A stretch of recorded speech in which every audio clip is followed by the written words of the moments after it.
Vai aparecer aí para vocês. Aí já vou. Já vai aparecer o botão aí agora, ó. No transmitir, você já pode. Acho que já vai ativar aí, ó. Transmitir ao vivo. Ok. Apareceu já. Lá, então. Pouca gente entende o tamanho da oportunidade que o Airbnb representa hoje, mas a maioria só olha a parte bonita e esquece dos riscos da gestão e da inteligência por trás. Então, tudo na vida tem que ter estratégia e é por isso que hoje eu trouxe um cara que vive isso na prática, que já gerencia dezenas de imóveis e sabe exatamente onde estão os lucros e as armadilhas desse mercado, porque o negócio não é bagunçado não. Então, com vocês, Daniel, o fundador da Host Brasil. Daniel, seja bem-vindo, meu irmão. Tudo bem, João Emanuel? Bom, Guilherme? Bom, Rodrigo? Tudo bem? Eu acho que a gente começa o papo aí justamente nesse ponto aí, né? Não é simples, não é fácil, mas é possível, né? Ô Daniel, muita gente tem dúvida. Eu, por exemplo, aqui, antes de te conhecer, eu achei que eu poderia só vir aqui e já arrematar qualquer imóvel no leilão, né? E assim, pô, eu sei que é bacana, é tentador, aqui a gente acha imóvel com até 90% de desconto. Antes de a gente começar isso aqui, você deu uma prévia para nós. Só que eu queria perguntar o seguinte, ô Daniel, para começar, como que você enxerga o momento atual do Airbnb no Brasil? Bom, o Airbnb começou ali por volta de 2009, 2010, né? E as grandes empresas do mercado surgiram depois de 2015, 2016. Então ainda é um negócio muito novo, é um negócio que está ainda engatinhando. Todo mundo ouve falar de Airbnb, mas muita gente não sabe nem como que funciona, como que é, como que não é. Muita gente acha que vai colocar o imóvel lá no Airbnb, vai lançar o anúncio e do nada vai começar a aparecer as pessoas querendo alugar e vão faturar aí as promessas do mercado aí de mais de 1% e tal. Então, a gente tem que tomar um pouco de cuidado porque tão, não é tão simples assim, né? Tem que tomar alguns cuidados aí na hora de comprar. A pessoa às vezes acha que vai pegar um consórcio lá com o Guilherme, vai, vai comprar o imóvel de leilão com o Emanuel, com o Rodrigo, e aí vai conseguir uma rentabilidade talvez de 1% ou mais, né? Mas a grande maioria dos imóveis não são para Airbnb. Essa é a péssima notícia, né? A gente tem que escolher bem o imóvel antes de comprar, porque a gente sabe que se desfazer de um imóvel não é tão simples assim, não tem tanta liquidez, né? Então, antes de comprar, a gente deve se preocupar em escolher muito bem, estudar o mercado de Airbnb, naquela região, se for um imóvel para Airbnb, né?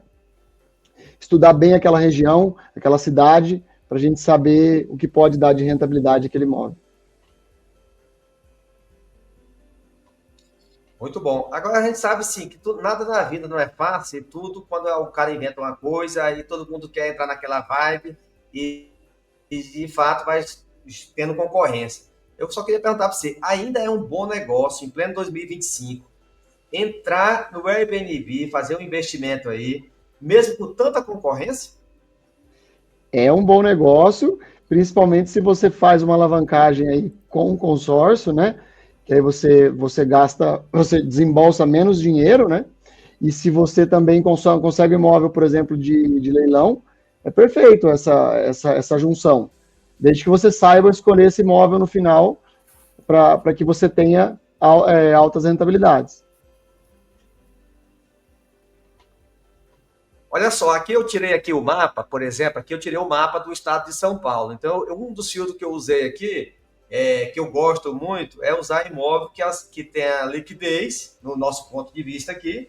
É claro que você falou que desses 385 imóveis aqui, a maioria às vezes não passa naquele critério, né, que é uma coisa bem, digamos, bem conceituada, que tem os critérios mesmo para atender o público, a demanda e ganhar os 5 estrelas depois.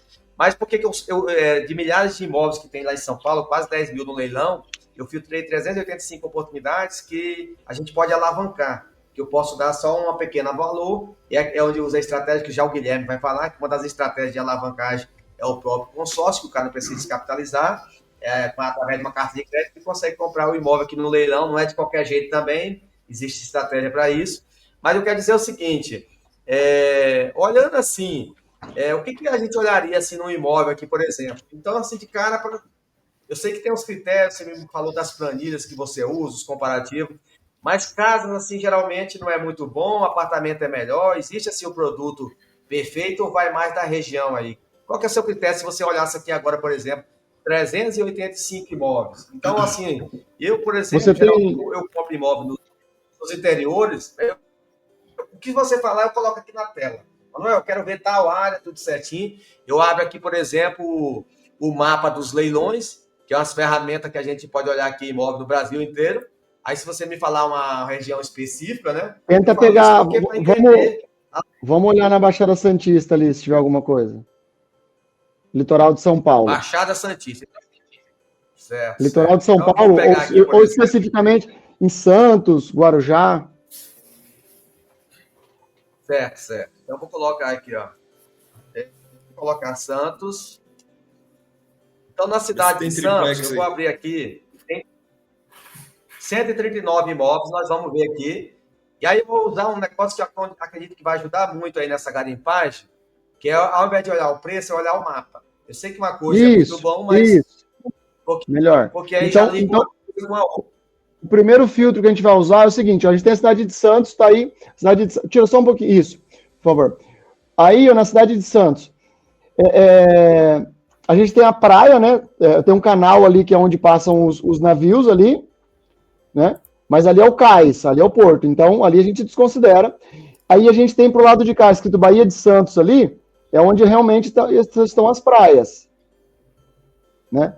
Então, a gente vai atuar sempre nessa margem, margeando essa praia. Ali, Praia do Boqueirão, Praia do Gonzaga, tá vendo ali? Isso, a gente começou já a ter um filtro melhor, mas eu ainda daria mais um zoom próximo somente à praia. Vê se tem alguma coisa. Ó, tá vendo esses pontinhos aqui? Cada pontinho desse é um imóvel de leilão. Por exemplo, aqui na Praia Isso, do pega esse Gonzaga, daí, ó. tem... Pega esse daí, isso. mas aqui tem uma pegadinha que muita gente não sabe, que aqui tá vendendo só a vaga da garagem. Então tem que cuidar disso aqui, tá? Não dá para, ó, até não dá, ainda não dá para fazer Airbnb na garagem, mas Dá pra Ó, aqui botar é uma barraca. vaga. Então tem que ver bem isso. Ó. Aqui é uma vaga. Olha aí.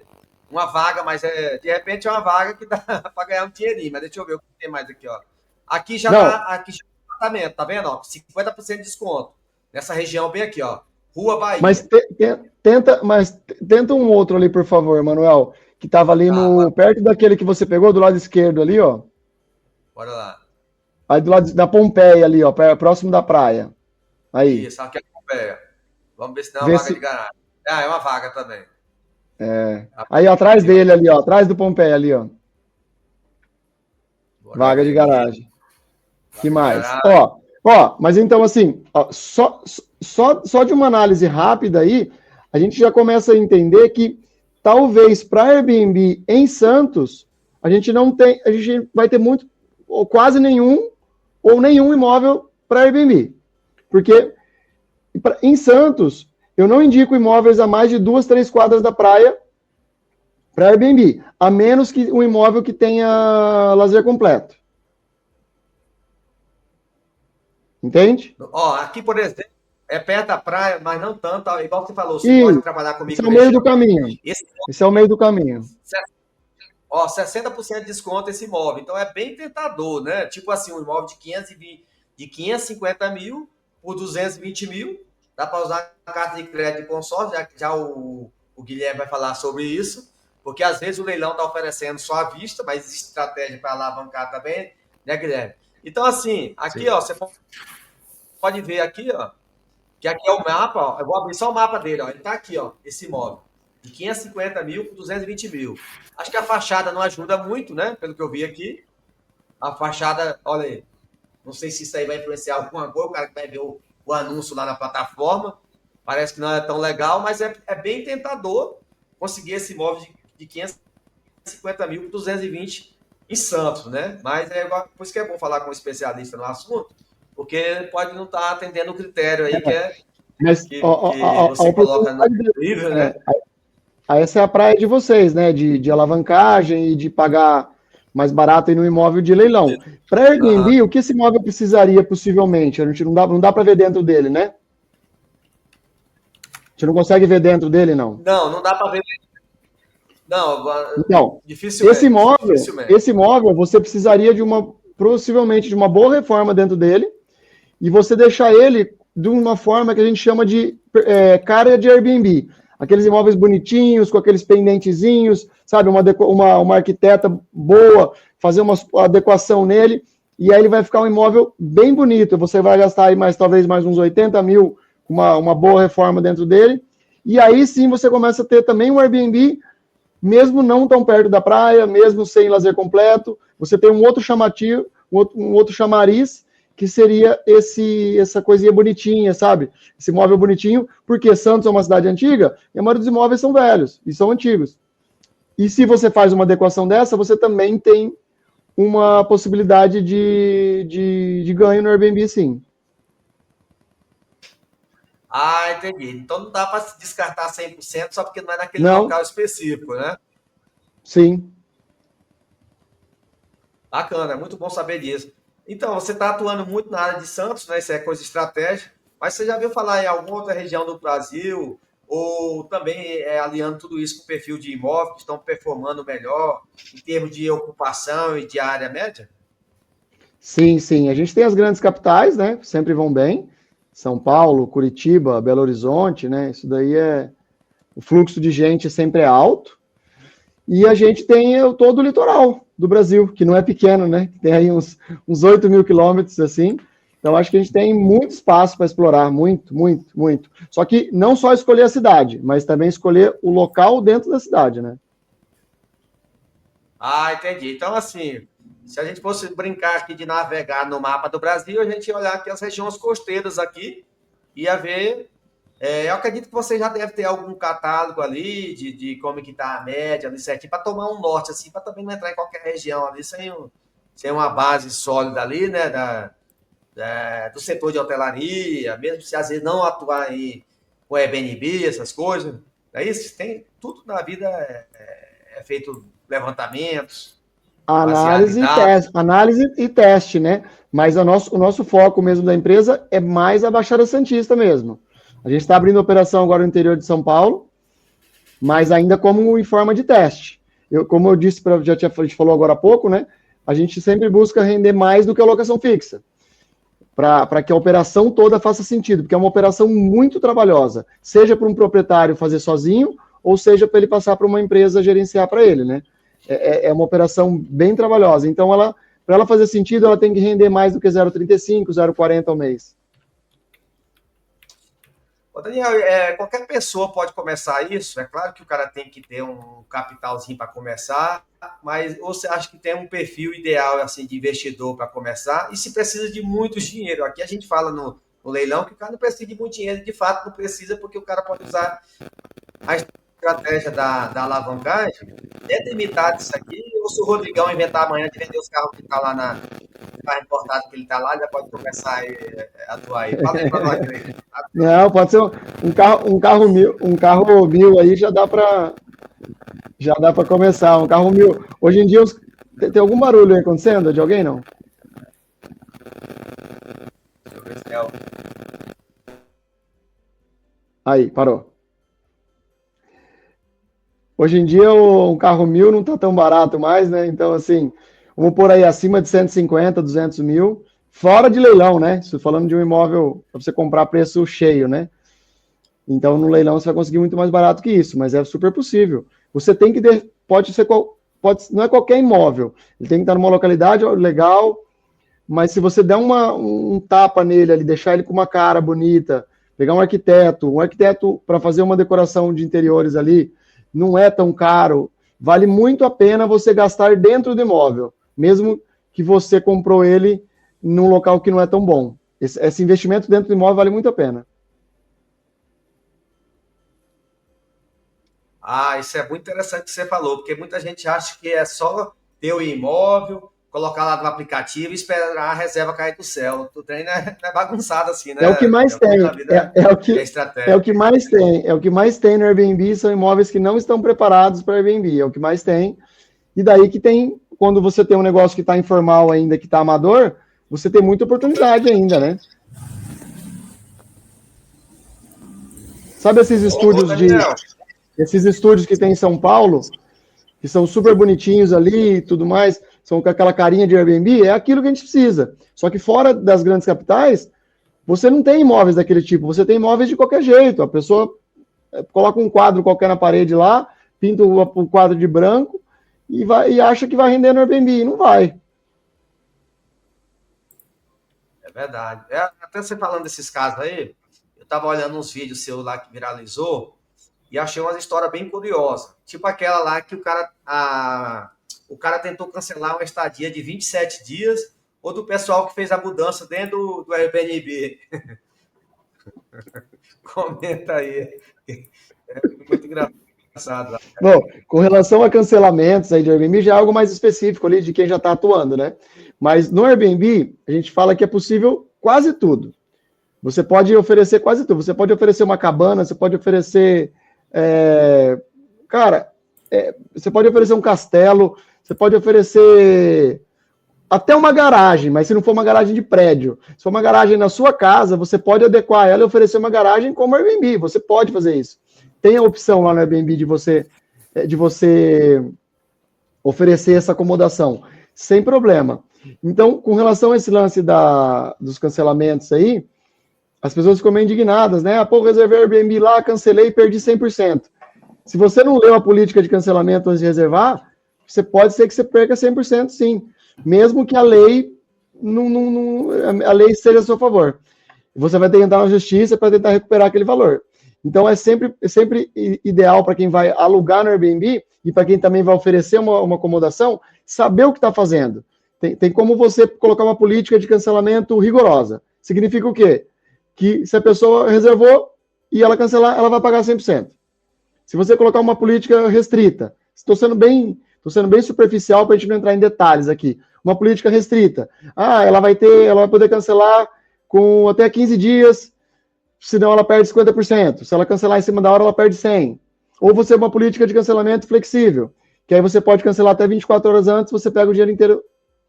Então, o proprietário pode colocar isso como regra e o hóspede, clicando e aceitando aquilo, acabou, não tem o que fazer. Ele vai estar disponível, ele vai estar sujeito. Começou de novo.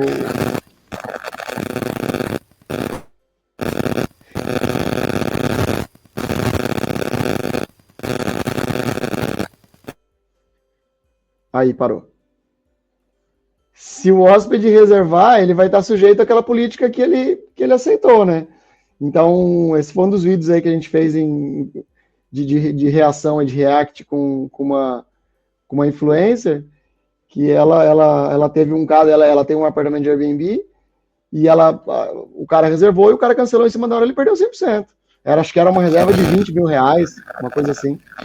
E ele perdeu. Eu queria fazer uma pergunta para você, Daniel, de repente até tem a ver com o nosso assunto aqui. Você se depara com investidores ou pessoas que queiram comprar terreno para construir para Airbnb, ou é mais difícil? Não, deparo sim. A gente está fazendo um estudo agora em Dracena, com um investidor, com um construtor, com alguns investidores e um construtor. Está fazendo um estudo de caso lá. E qual foi a minha orientação para eles? Eu não tenho nenhum apartamento, eu não tenho nenhum imóvel em Dracena. Dracena é uma cidade no interior de São Paulo, não sei se vocês conhecem. Tem algum... Acho que é do Rodrigo. Dracena é uma cidade no interior de São Paulo. Fica no oeste do estado. E é uma cidade de 50, 60 mil habitantes, se eu não me engano. E ele veio me questionar para ver se a Airbnb era viável lá, se era viável pegar um terreno e construir um empreendimento de Airbnb, com alguns investidores. E a minha resposta para ele foi o que a gente estava falando também agora há pouco, que é tudo questão de teste. Então eu falei, tem como a gente pegar um imóvel, ou 2 ou 3, na cidade, e a gente começar com esses 3 imóveis, e fazer um teste lá de 3, 4 meses, aí eu entrego para vocês, eu consigo dizer para vocês se vai ser viável esse empreendimento. Então é melhor testar antes do que gastar 2, 3 milhões no empreendimento ou mais, e aquele empreendimento depois não andar, né? Porque tem terrenos também, né? Tem muito terreno em leilão hoje. inclusive financiáveis, né? E tem uma estratégia que tem alguns investidores que estão utilizando, que eu conheço, a gente acaba conhecendo no mercado, que acaba gastando um pouco menos no investimento, que é a estratégia dos containers, né? Eu não sei se funciona também. O investidor compra o terreno, né?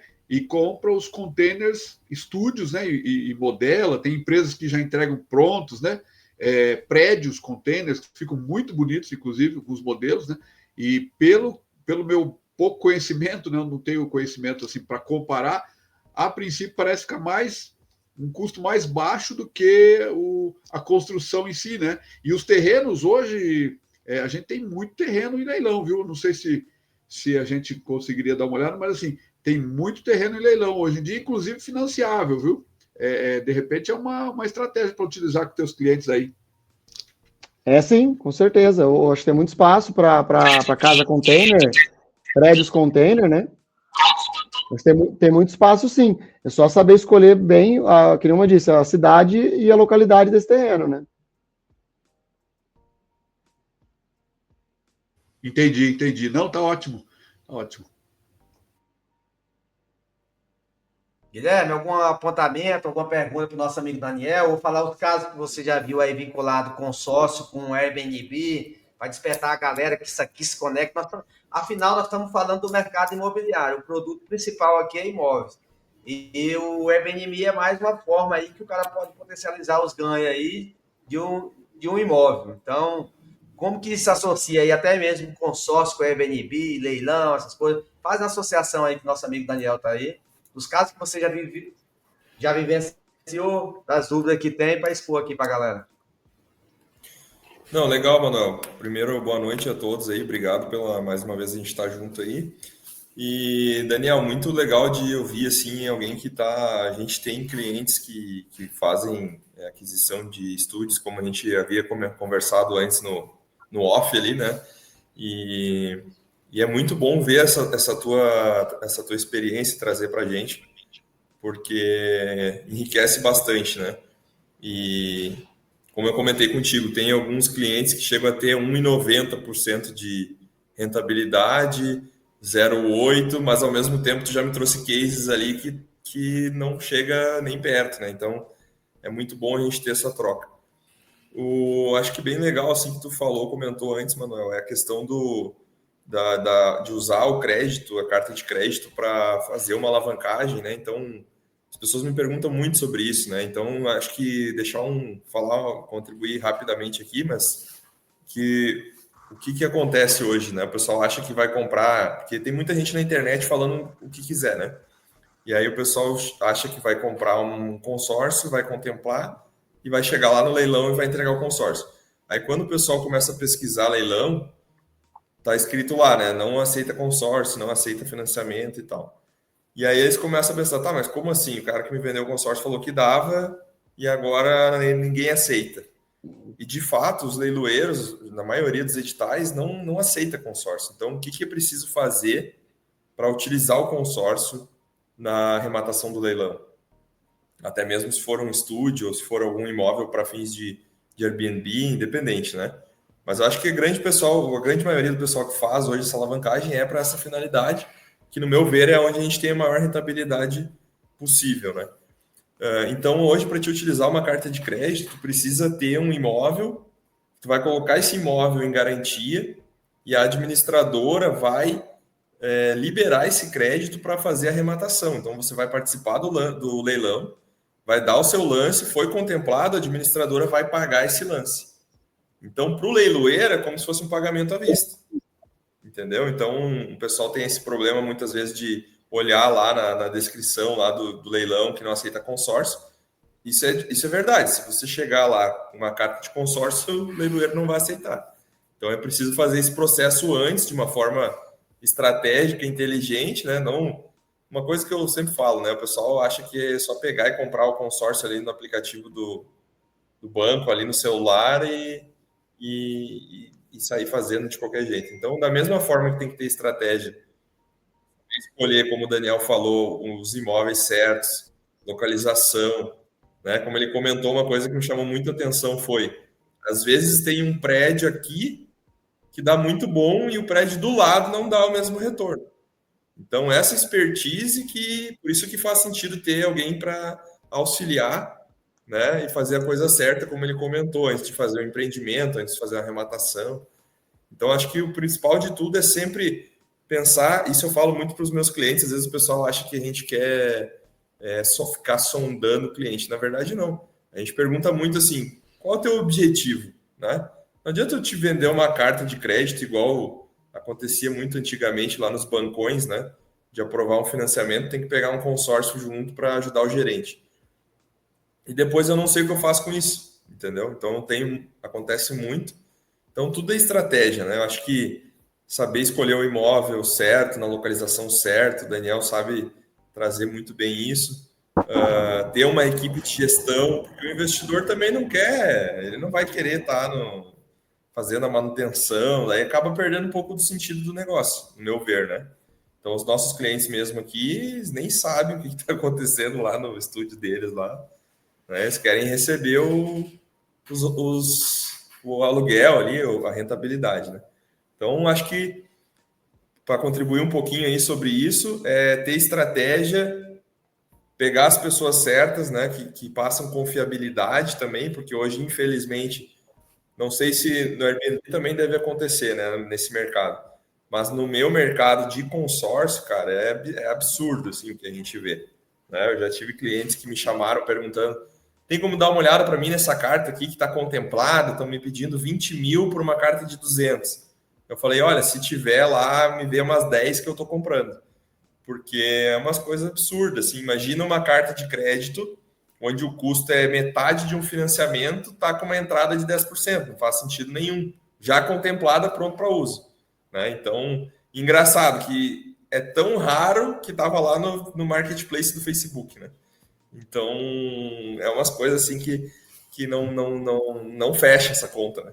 Então, assim, é preciso o pessoal parar de achar que tem bilhete premiado, né? Que vai achar o bilhete premiado, né? Só ele viu aquela oportunidade, né? Então, é preciso ter estratégia, pegar as pessoas certas para te auxiliar, ver alguém que já tem, né? Eu até não sei se o Daniel vai querer falar, mas alguém que já tem um volume de operações, né, Daniel? Para não falar exatamente o volume que tu tem aí, não sei se tu quer compartilhar, mas, cara, isso aí faz toda a diferença. Imagina uma pessoa que já tem aí o volume que tu tem de operação, com vários testes de erros e acertos, né, para poder dizer assim, não, cara, isso aqui dá certo, isso aqui não dá. Da mesma forma que a gente tem o volume de cartas de crédito, administradora que dá para fazer determinadas operações, outras não dá. Então, eu acho que o principal é isso, é o pessoal parar de achar que vai enriquecer em 30 segundos, né? E traçar um objetivo, uma estratégia e ir até o final, que com certeza vai dar bom, mas o pessoal precisa parar de achar que vai ganhar na roleta ali R$1 milhão, né? E só fica entregando dinheiro ali para esse tipo de aposta. O nome Airbnb está muito em moda hoje em dia, né? Todo mundo fala de Airbnb, que eu vou fazer, que eu vou comprar um estúdio, que eu vou colocar meu imóvel no Airbnb, mas a gente tem que seguir em cima disso. Assim, as pessoas acham que vão colocar no Airbnb e vão ficar ricas com o Airbnb. Não vão ficar ricas com o Airbnb. Elas vão rentabilizar o patrimônio que elas têm, ponto. Mas se elas vão rentabilizar 0,3, 0,4, 0,8, 1,8 talvez, né? Na melhor das hipóteses, num lugar específico que vai dar isso, aí já vai da possibilidade do imóvel e da possibilidade que ela vai ter de gerenciar aquela locação. Se ela é uma expert Airbnb, tudo bem, ela pode fazer sozinha, não tem problema, mas ela vai ter que gastar muitas horas do dia dela fazendo isso. Ela não vai gastar meia hora por dia, ela depende de ter tempo, ou ela vai ter que colocar o imóvel na mão de uma empresa, como a nossa, ou como qualquer outra empresa concorrente do mercado. A gente não pega imóvel em qualquer lugar do Brasil. A gente tem os nossos polos, então, assim, que se a pessoa não tem tempo para ela gerir o Airbnb dela, que ela busque alguém na região dela que faça. Hoje em dia está surgindo muitos anfitriões, né? Nesse mercado nosso, quem faz esse trabalho é chamado de anfitrião, né? Então, que ela busque algum anfitrião na região dela e que para ela poder ter uma garantia de que aquilo vai ser bem gerido, né? E que ela não espere ficar rica com o Airbnb, porque não é isso. Que ela compre o imóvel bem, que ela pague barato, que ela use um leilão, que ela use um consórcio, mas que ela tem em mente que ela vai rentabilizar um X%, ponto. Só isso, nada mais que isso. E que ela não cai em golpes, né, em nenhuma área aí, nem de leilão, que deve ter muito, e golpes aí de consórcio. E Daniel, acho que só para pegar um gancho aqui com o que tu falou do não enriquecer, eu acho bem legal falar sobre isso, eu concordo plenamente contigo. E só que ao mesmo tempo também tem que fazer um paralelo assim, ó, vamos supor, né, a pessoa não investe, não faz essas coisas, mas paga lá só o seu INSS da vida lá, né? Então hoje a gente sabe que para quem aposenta com o teto do INSS, acho que não dá 5% de todo mundo ali que participa desse negócio. Então, quando a gente compra um imóvel e rentabiliza em cima, é com essas comparações que a gente tem que fazer, né? E não pensar assim, não vou enriquecer com o Airbnb. Não vai enriquecer, mas se tu tiver 2, 3, 4, 10 imóveis, ele vai te trazer um retorno infinitamente melhor do que tu teria num INSS da vida, por exemplo. Então é esse tipo, eu sempre falo isso para os meus clientes aqui, né? Tá, se tu não for comprar com consórcio, tu vai comprar como? Tu está comparando o meu produto aqui com o quê? Com um produto que não existe? Entendeu? Então isso que eu acho que é o ponto principal, assim, concordo contigo. Não vai enriquecer, mas tu vai ter uma rentabilidade muito melhor, tu vai ter um planejamento, vai complementar a tua aposentadoria, enfim, é muito melhor do que tu não fazer nada ou acabar ficando dependendo só do INSS, né? Que pega um FGTS da vida lá que rende, sei lá, 2% ao ano, enfim. Então, acho que é essas comparações que precisam ser feitas, que muitas vezes as pessoas fazem umas comparações que não existem, assim, né? Então, não tem dinheiro para comprar à vista, financiamento é muito caro, mas também não quero fazer consórcio. Tá, vai fazer o quê, então? Então, é mais ou menos isso que eu vejo no dia a dia, e eu concordo com o que tu falou. Então, o pessoal tem que pensar, cara, o que tem de melhor que isso? Entendeu? Com essa segurança que tem investir no imóvel, né? Porque não vai comparar com Bitcoin, por exemplo. O Bitcoin rentabilizou 90% no ano. Tá, mas o que te garante que não vai cair 70% do amanhã? Então, acho que o pessoal precisa saber equilibrar a balança, né? Acho que tudo que você disse complementou o que eu falei, né? Não vai enriquecer, mas é necessário que você tenha, né? Para você ter uma renda passiva e você aposentar depois, enfim. Ou você possa parar de trabalhar mais cedo, ou você pode, começar a trabalhar meio período, né? A partir de X idade. Tem um planejamento, isso é um planejamento de vida, né? E o Airbnb se você ter um Airbnb, faz parte do planejamento de vida que você pode ter, né? E nada, não é porque vocês estão aqui, mas nada melhor do que você ter uma carta de crédito de consórcio, você usar um imóvel de leilão e você usar o Airbnb. Você fecha todo o pacote, né? Do que há de melhor. Mas isso não vai te enriquecer, isso vai te rentabilizar. Oi? É o combo? Perfeito, né? Assim, se complementa, né? É o combo. Exato. É o combo necessário para você ter uma renda passiva lá na frente.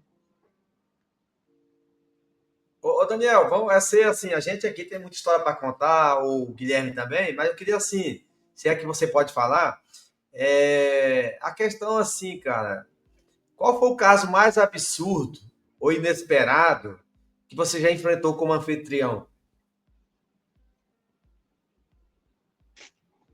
Olha, eu posso te dizer que assim, um dos grandes medos das pessoas colocarem imóvel no Airbnb é justamente a segurança, né? Todo mundo tem medo. Todo mundo não, mas uma grande parte dos proprietários tem receio de colocar o imóvel próprio para Airbnb, porque a cada 2, 3, 4 dias está entrando e saindo gente. Pessoas que ela nunca viu na vida, né? Diferente de uma locação fixa, que entra um cara, fica 1 ano, 2 anos, e que assim, faça um parêntese aí, nada garante que aquele cara vai ser um bom inquilino, porque o que a gente mais ouve falar é que o inquilino ficou 2, 3 anos, saiu o imóvel, estava um lixo, né? Para falar o português claro.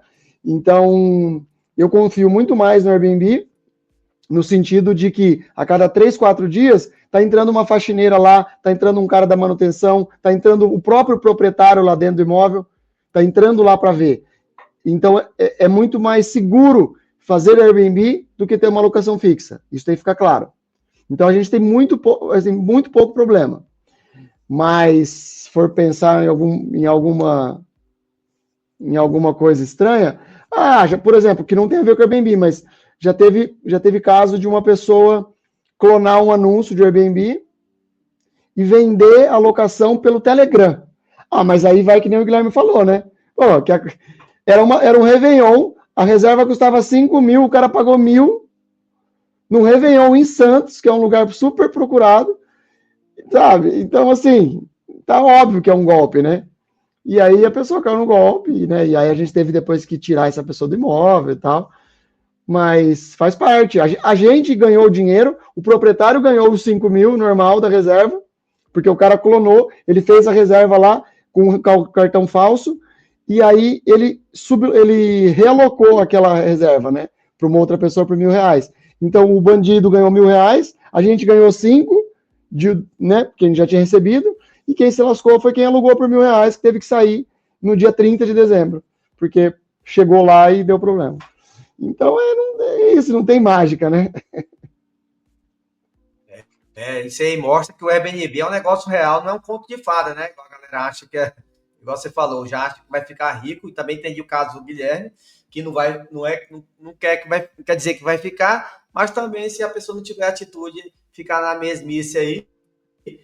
Inclusive, eu queria até falar com o Guilherme, aproveitar o embalo sobre o que ele falou. A gente vai falar um pouco sobre mentalidade e riqueza também. Inclusive, Guilherme, eu queria te perguntar uma coisa. Você acha que o problema do brasileiro mesmo hoje é a falta de dinheiro ou é a falta de mentalidade? Essa pergunta tá na pauta aí, depois que saiu aquele... acho que era 1 bilionário contra 30 pobres, ou alguma coisa assim, né? E... Cara, cada dia mais, Manuel, eu não sei se o Daniel vai concordar ou não, tá? Mas cada dia mais eu tenho me encaminhado para achar que é mais mentalidade do que falta de grana. Porque, vou dar um exemplo, hoje iniciou um novo colaborador com a gente aqui, que ele trabalhava num restaurante de sushi e tal, e ele fez uma conta lá que se ele vendesse marmita, ele ganhava mais. Só que aí, imagina a cabeça do cara, né? Vou sair para vender marmita, mas eu trabalho aqui, é um sushi renomado e tal. Então, mas ele saiu. Não deu certo e tal, mas ele não desistiu do empreendedorismo. Então, ele mudou a mentalidade dele. Porque ele poderia ter ficado preso lá e continuar tentando lá alguma coisa como CLT, enfim, né? Nada contra, mas imagina, vender marmita, vou ganhar mais do que trabalhar num restaurante chique. O que é melhor? Né? O que é melhor para esse cara? Não deu certo vender marmita, beleza, mas agora ele começou treinamento hoje com a gente aqui, vai trabalhar aqui com a gente. Então, acho que é mentalidade, é pensar assim, cara, eu quero mudar de vida. Eu tenho um outro exemplo também. Um outro colaborador nosso aqui trabalhava numa cooperativa há 3 anos já como CLT, na parte administrativa. E ele me conhece já de mais tempo. E ele falou, cara, eu quero aprender esse negócio, quero mudar de vida e tal. E eu já vi que aqui eu não vou nunca romper um teto ali que... né, vou ter que trabalhar a vida toda e talvez eu vou chegar no máximo a um salário ali de uns R$8.000. Então, só para vocês terem uma ideia, ele tem hoje uns 35 dias aí de escritório e no primeiro mês dele ele fez o equivalente a 3 meses de salário 2 ou 3 meses de salário lá da onde ele estava. Só que ele ficou lá 3 anos e ele já é um cara mais experiente, ele tem 37 anos. Mas chegou um momento que ele mudou, por isso que eu falo, né? Mudou a mentalidade. Porque ele poderia ficar lá, estava bem lá, o pessoal até propôs de aumentar o salário dele para ele não sair, acharam que ele estava ficando maluco e tal. Mas olha só, se o cara tivesse ficado naquela, entre aspas, segurança, né? Da estabilidade ali, da CLT e tal, não teria rompido e hoje o cara tá voando aqui, pô. Então, já tá fazendo outros negócios, já tá pensando também no leilão, já conversei com ele também, falei, cara, tem tudo para fazer, não tem por que não fazer. Então, para mim, é muito mentalidade, sabe? Eu vejo que tem gente que acha que isso é um papo de coach, e aí acaba ficando naquela vida ali igual de sempre. Imagina, eu, pelo menos, não consigo conceber o cara ficar 20, 30 anos no mesmo lugar, assim. Então, a não ser que seja alguma empresa muito fora da curva, assim, né, que te dê uma condição muito diferenciada e tal, mas eu, no meu ver, assim, todo mundo deveria ter essa virada de chave, e quanto antes acontecer, melhor, né? Eu tive essa virada quando eu estava com uns 22 anos, mais ou menos, 23, e eu nunca trabalhei CLT, então, para mim, assim, para mim é muito mentalidade, né? Mentalidade. A pessoa que ela tem uma mentalidade mais escassa, mentalidade fixa, que chama, né? Tem aquele livro lá, o Mindset, que fala muito sobre mentalidade fixa e mentalidade de crescimento. E a mentalidade fixa é aquela pessoa que acha que, por exemplo, o Manuel deu certo ali porque ele teve sorte, comigo não vai dar e tal. Só que não vê, na verdade, que o Manuel deu certo ali na rede social, com o negócio dele de leilão e tal, porque o cara faz live todo dia, tá numa quinta-feira, quase 9 da noite, fazendo live, tá conectando com o Daniel lá de São Paulo, tá com o Guilherme de Porto Alegre, tá movimentando todo um negócio para ter o resultado que ele tem. Então não é sorte, não é por acaso, né? Tem muito, a sorte é aquele clichê, né? Encontrar a oportunidade com quem está preparado. Então, no meu ver, assim, a mentalidade fixa ela prejudica muito as pessoas, né? Infelizmente, a gente tem muito isso, porque desde a escola a gente já tem isso na cultural de colocar as pessoas numa mentalidade fixa dentro de uma caixa, né? Ah, tu só pode ser advogado, só pode nada contra quem é, né? Pelo contrário, sou formado em direito, inclusive. Mas só pode ser um advogado, só pode ser um médico, só pode ser um engenheiro, cara. A gente vê que não tem nada disso. Tu pode empreender, pode trabalhar com leilão, trabalhar com Airbnb, enfim, tem vários mercados aí que podem, né? Corretor de imóveis. Então, trabalhar com vendas, no meu ver, assim, é o que pode romper muito rapidamente, né? E a mentalidade de crescimento é isso, é enxergar que alguém fez, e se alguém fez, eu também posso fazer, né? Porque eu também tenho a mesma condição que ele, estou aqui, tenho saúde e tal, posso correr atrás. Talvez vou demorar um pouco mais ou um pouco menos, vai depender daí muito de condições, né? A pessoa que tem mais acesso, tem menos acesso, tem um network melhor, enfim. Então, mas eu acho que tem muito a ver com mentalidade, sim, tá? Eu acho que a gente tem vários casos aí de pessoas que começaram do zero e hoje são bilionários, milionários, né? Tem resultados excelentes. Então, no meu ver, é muita questão da mentalidade, sim, Manuel. Beleza? Ou agora vamos falar ao vivo com o Thomas, que está lá no Goiás, no meio de uma diligência, porque é aquela história, quem sabe faz ao vivo, e vai mostrar qual foi a situação real que ele encontrou, porque aqui, Daniel, não é igual você comprar um apartamento aí da MRV, da Tenda, ou dessas construtoras que estão por aí, que você vai ver o decorado, não. O cara tem que experimentar a situação real do dia a dia, desocupação, reforma, documentação. Fala aí, Thomas, boa noite, o que está acontecendo aí? Daqui a pouco nós vamos chamar o cara lá do Rio de Janeiro, que é o Alexandre, também quer falar como é que é os negócios dele, e vai propor algumas regiões do BNB, mas agora é o Thomas. Fala aí, Thomas, boa noite. Fala, Manuel, beleza? Como é que estão as coisas? Gente, boa noite.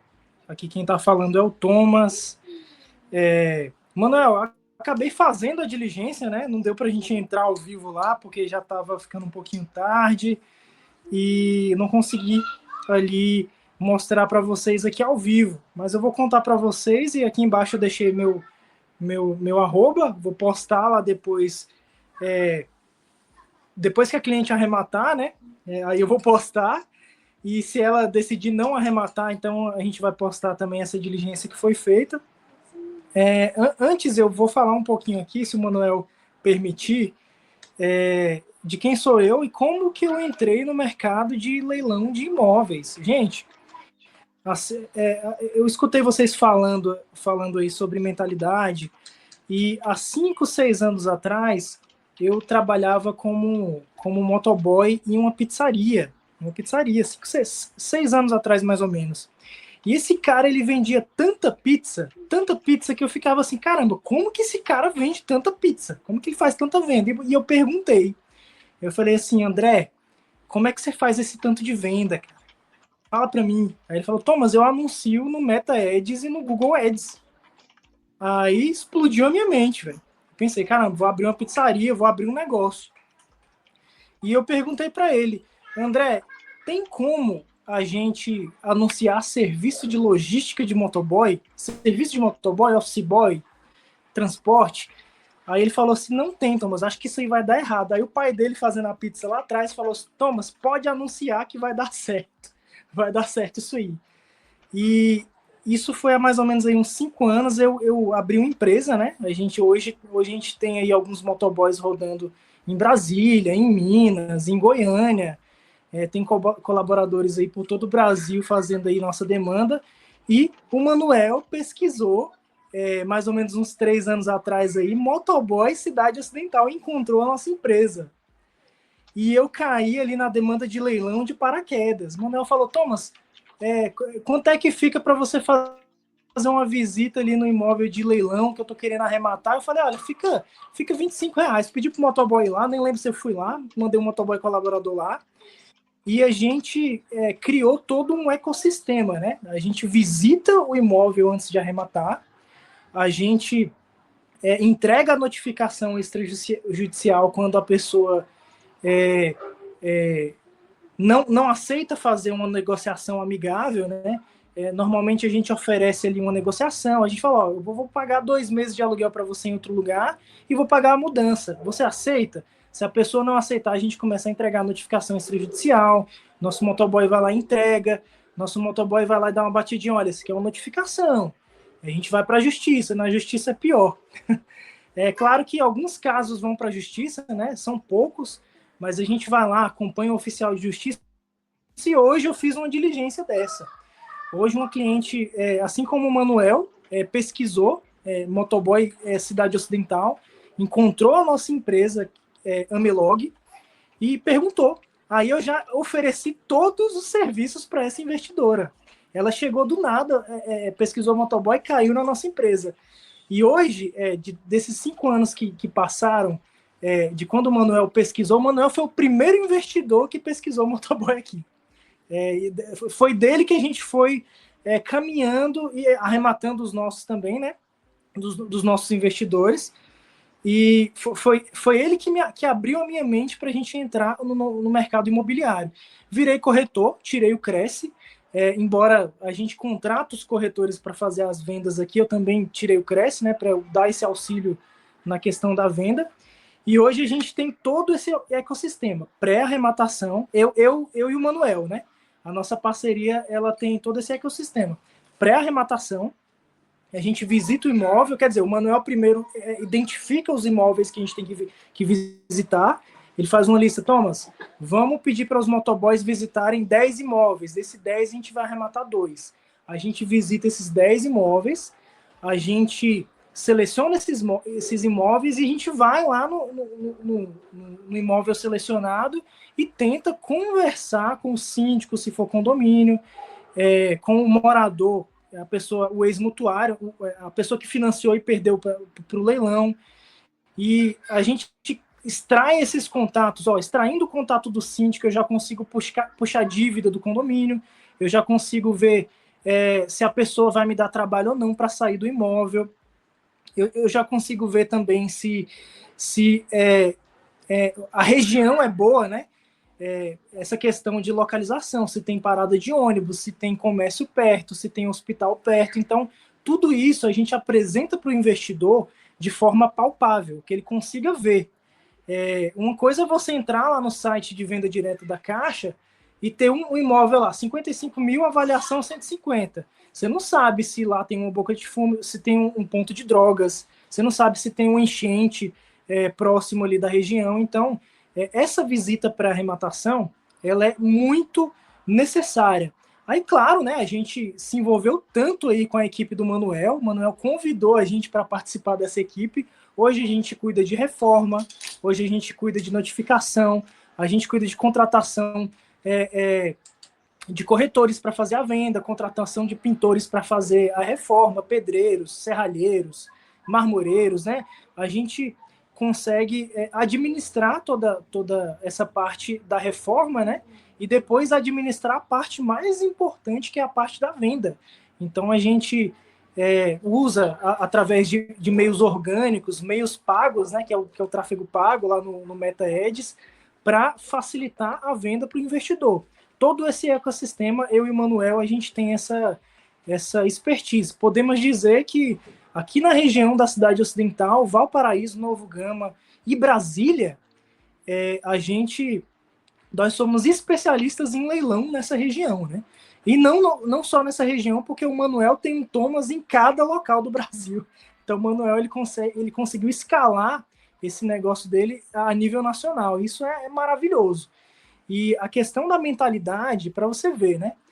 Se eu tivesse lá atrás, 5, 6 anos atrás, se eu não tivesse acreditado nessa questão do digital, hoje a gente não teria a Amelog, que é a empresa de logística, né? Hoje eu não seria corretor, eu não teria encontrado o Manuel. Então é algo assim maravilhoso. Eu costumo dizer que Deus ele nos dá a oportunidade e a gente tem que saber agarrar. De empresa de logística, de motoboy, hoje a gente tem vários colaboradores e a gente está envolvido diretamente com o mercado de leilão. Hoje, 90% da minha demanda é imobiliária, 10% é logística. Então, é algo assim que é maravilhoso, sabe? E essa diligência de hoje, essa investidora que encontrou a nossa empresa e pesquisou o motoboy para fazer uma diligência, né? Para ir lá no local, normalmente todo investidor pesquisa. Todo investidor vai lá no Google, pesquisa motoboy Brasília, para ver um imóvel lá dentro de Brasília, em um hotel. Esses dias a gente participou de uma arrematação lá em Brasília. A gente não participou diretamente, mas a gente prestou serviço também, né? E foi uma arrematação milionária, né? Porque os hotéis lá do centro de Brasília são já na escala dos milhões. E com certeza tem a questão do Airbnb envolvido, né? Porque foi um apartamento dentro de um hotel muito famoso em Brasília. Então, isso aí, cara, a gente está envolvido com todas essas etapas do leilão, a gente está envolvido com o mercado imobiliário e mais, é algo que tem que uma chave tem que destravar. Tem que destravar. E essa chave, há 5 anos atrás, o Manuel ajudou a destravar na minha mente. Essa diligência que eu fiz hoje foi aqui na região e era um leilão do Santander, segundo a nossa cliente. E eu fui lá, consegui extrair o contato do síndico, consegui descobrir que o imóvel está desocupado, que o imóvel não tem ninguém morando, né? Então, o pós-arrematação vai ser mais fácil, a gente vai mandar a documentação caso ela arrematar para o síndico já vai liberar a entrada, a gente já vai seguir com a reforma. E lembrando, essa cliente eu conheci ontem, eu já ofereci serviço de reforma para ela. Então, a oportunidade é algo que a gente tem que agarrar. A gente ganhou ali na diligência, né? A gente cobra um valor ali para fazer a diligência e a gente já vai ganhar também na administração, na empreita daquela reforma. E depois a gente vai ganhar na venda do imóvel, porque eu também sou corretor. Então é algo que a gente tem que aproveitar as oportunidades mesmo. E eu super apoio aí, para quem não está com a verba necessária para fazer uma arrematação à vista, ou até mesmo financiada, entrar no consórcio. É uma excelente opção para quem está aí sem o capital aí na hora, né, para arrematar à vista. Então, é isso, Manuel. Qualquer dúvida, gente, vocês podem me perguntar aqui sobre a diligência e eu estou à disposição.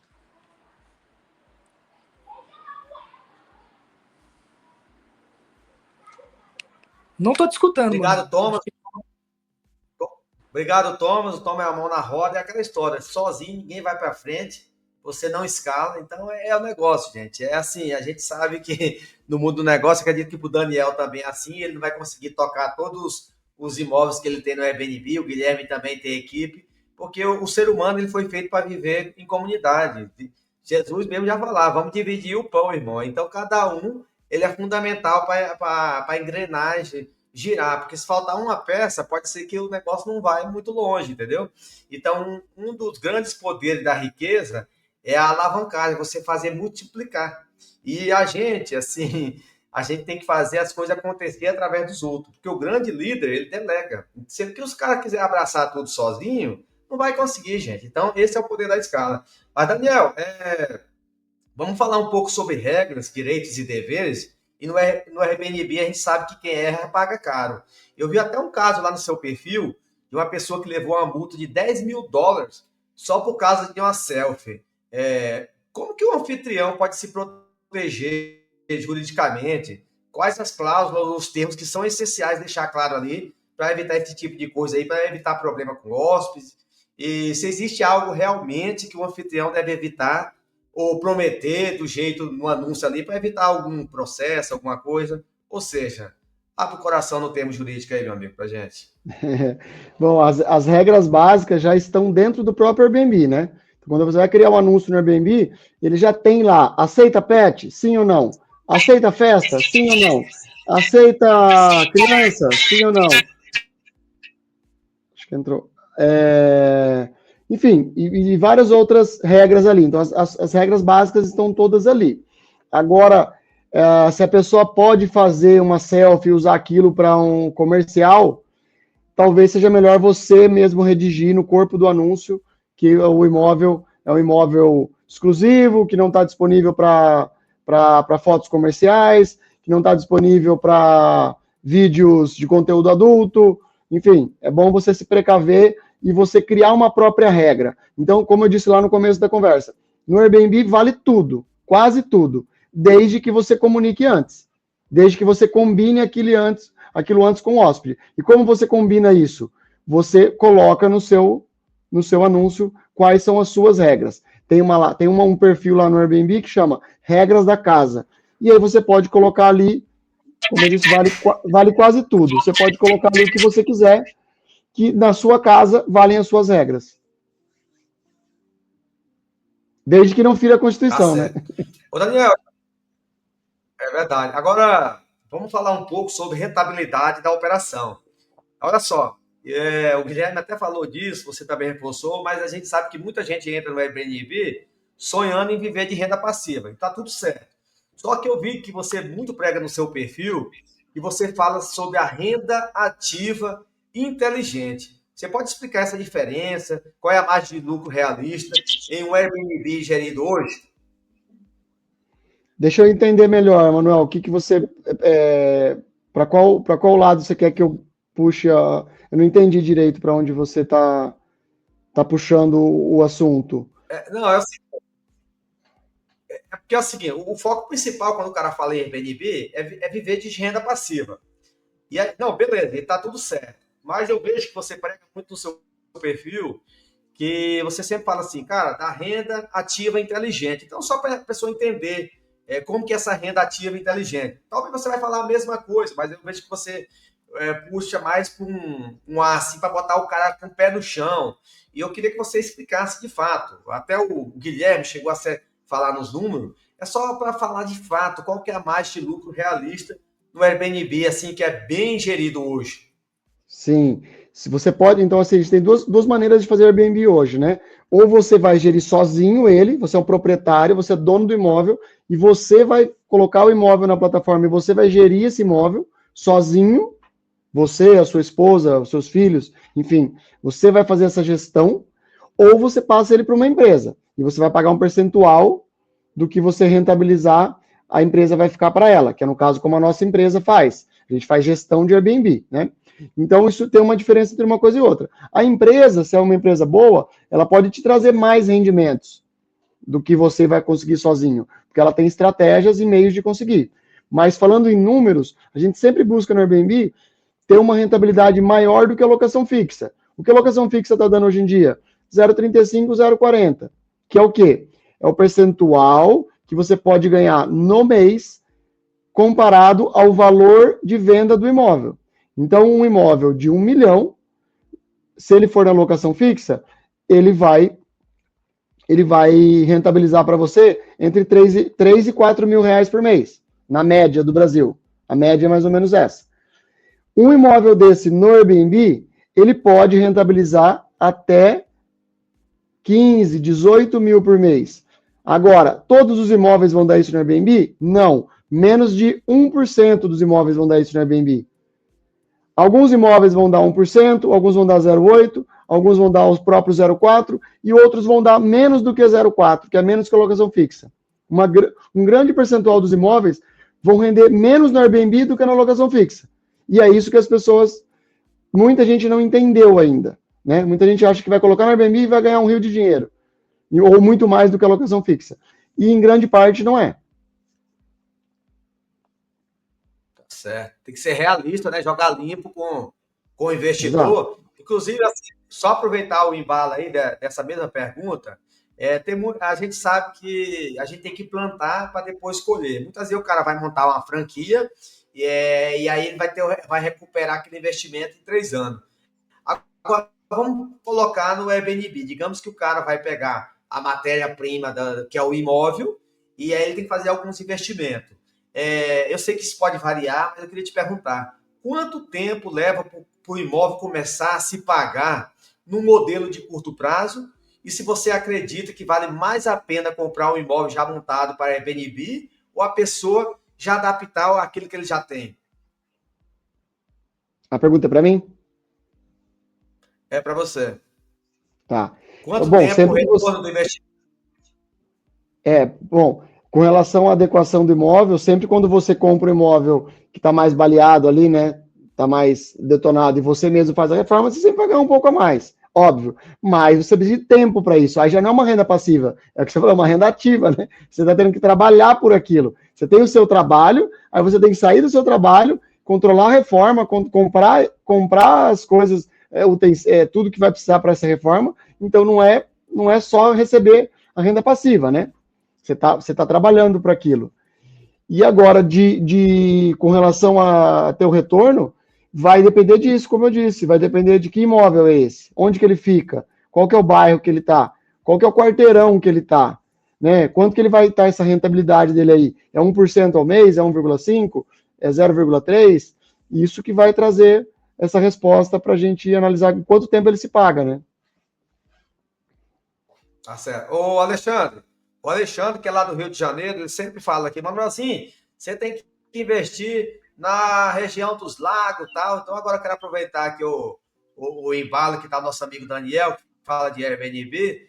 Eu queria que o Alexandre falasse qual que é as regiões boas e também ver o ponto de vista também do Daniel sobre investir aqui da região dos lagos do Rio de Janeiro. Alexandre, boa noite, seja bem-vindo. Boa noite, gente. Eu estou observando aqui.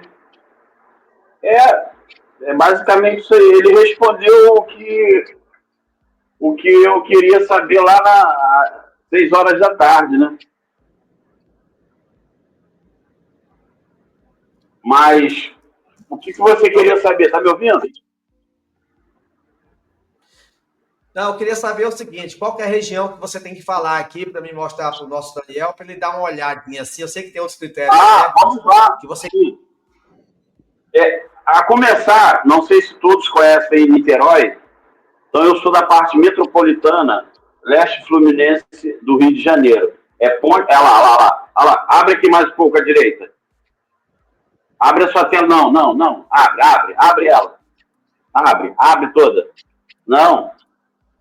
Isso. Tá vendo aquela baía lá? Ali é a ponte de Niterói. A minha área, tá vendo aquela baía ali? Tá vendo, Daniel? Peraí. Aqui, ó. Cadê? Sobe um pouco. Não. Sobe. Não, aliás, desce. Você... Não, Manel, desce. Desce. Aí. Tá bom aí. Deixa aí. Então vocês estão vendo aí, aqui é a Baía de Guanabara. Ali no meio tem a ponte de Niterói. Do lado esquerdo é a capital. E do lado direito é a minha área. Até aquele ponto azul onde o Manel apontou ali, essa área todinha do seu lado direito é tudo a minha área. Do lado esquerdo é tudo Baixada Fluminense, o capital. Então, eu tenho essa área todinha aqui, ó. do ponto azul de que Manel botou até o Largo da Bahia, que é Niterói. Aqui, ó, exatamente, tá ótimo, deixa aí. Aí vem Niterói, São Gonçalo não é área turística, mas Niterói, aí vem Maricá, Saquarema, que é o campeonato de surf do Brasil, aqui, é feito aqui. Inclusive, tem uns 3 meses atrás. Que é o Mundial, né? Maricá, que está crescendo muito, muito, muito. Araruama, Iguaba Grande, Arraial do Cabo, que é o Caribe brasileiro, que é aqui na ponta, no azulzinho, ó. Bem na pontinha aqui, bem na pontinha. Arraial é um lugar que vem gente de fora, é maravilhoso aqui, exatamente aí. Essa ponta aí é Arraial. Arraial é um lugar de muita coisa boa. Então, a gente tem estudado muito isso. A gente tem uma investidora que ela, não adianta, ela quer comprar porque ela já viveu lá e ela sabe que a renda lá em Airbnb e em temporada é altíssima. Como você vê essa área lá? Você vê essa área de Cabo Frio, Rio das Ostras, Arraial do Cabo, um bom investimento? Não tem a menor dúvida, com certeza sim. Região de próximo a mar, rio, lagoa, Cabo Frio está no meio de tudo ali, ó, não tem a menor dúvida, com certeza. Mas assim, a gente está falando de Cabo Frio. Aí agora, o que dentro de Cabo Frio, entendeu? Talvez não é qualquer lugar de Cabo Frio, né? A gente tem que fazer uma análise de dentro de Cabo Frio para ver o que ali vai funcionar. Talvez se pegar lá para dentro, lá, sei lá, Jardim Esperança, sei lá, tô vendo aqui, sabe? Às vezes talvez não é bom. Agora, se você pega aqui, beirando a praia aqui, ó, Praia do Forte e tal, Barraca Baleia Azul, sabe? Algumas coisas aqui, eu acredito muito, não tem nem dúvida. Aquela questão não é às vezes o nome do lugar, né, Daniel? É o ponto estratégico também, né? Igual você falou. Dentro da própria lá Santos, lá, não é todo lugar de Santos que vai ser bom. Você vai pegar o mais perto possível da praia. Ali em Santos mesmo. Estratégica. Ali em Santos, Daniel, 5% dos imóveis, talvez está para Airbnb, né?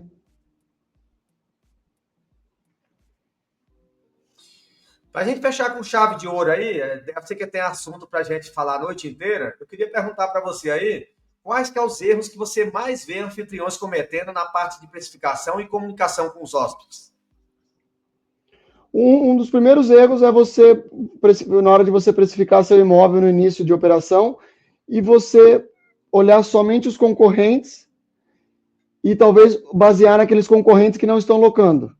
Então, você olha um concorrente seu e o concorrente seu está cobrando R$500 uma diária. E você acha que o teu é igual ao dele, ou melhor, e você também coloca 500 ou mais. Mas nada garante que aquele imóvel está locando por R$500, né? Talvez um concorrente seu, ele quer o R$500 a diária, mas ele não está conseguindo. E você vai basear por ele erroneamente, né? Então, outro ponto importante é você não ter diárias flexíveis ao longo do ano.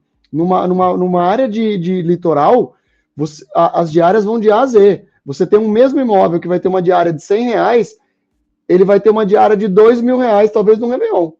Então, você tem que saber trabalhar de R$100 a R$2.000, você tem que saber fazer essa flutuação. Alta temporada, baixa temporada, feriado, final de semana, dia de semana, baixa temporada, alta temporada, uma média temporada ali no meio do caminho, dia de sol, dia de chuva, tudo isso influencia na diária. Então, a maioria das pessoas não sabem disso e precificam errado.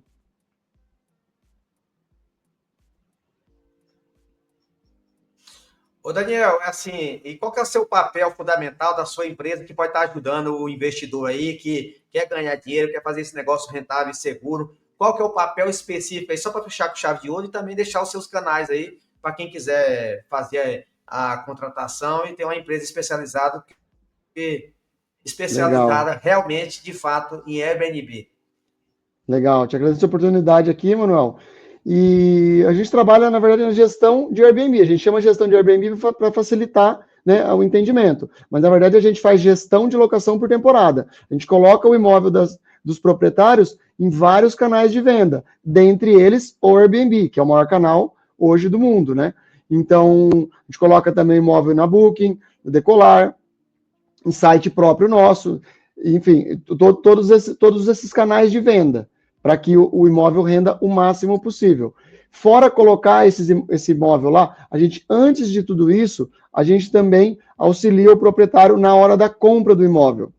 Então, a gente orienta ele, olha, esse imóvel é bom para locação de Airbnb, esse imóvel não é tão bom, esse é ruim. Então, a gente faz toda essa preparação. Depois que ele compra, a gente ajuda ele a preparar o imóvel, o que ele vai colocar, se ele vai colocar o sofá-cama, quantas camas ele coloca, se coloca beliche, se coloca TV, se é legal uma TV grande, se não precisa. Tudo isso, essa preparação a gente faz. Depois, a gente faz as fotos do imóvel dele e lança o anúncio. Aí sim começam a atender os hóspedes e a gente tem todo esse atendimento para que o proprietário não precise se preocupar com nada. A gente cuida de toda a gestão das locações para ele e o proprietário só vai, na verdade, conferir no final do mês qual foi a rentabilidade que ele teve. É isso aí, te agradeço demais pela participação aí, com certeza vai abrir a mente de muita gente e também dar um choque de realidade em quem também pensava que era só apertar um botãozinho, colocar o imóvel lá na plataforma e ficar rico. Então, você falou da parte, digamos, boa, a parte ruim, mas, na verdade, você falou o que é de fato, que com certeza é um negócio muito bom se for gerido de forma correta, com acompanhamento de um profissional, porque a maioria das pessoas que, às vezes, tem até dinheiro para investir, não tem tempo.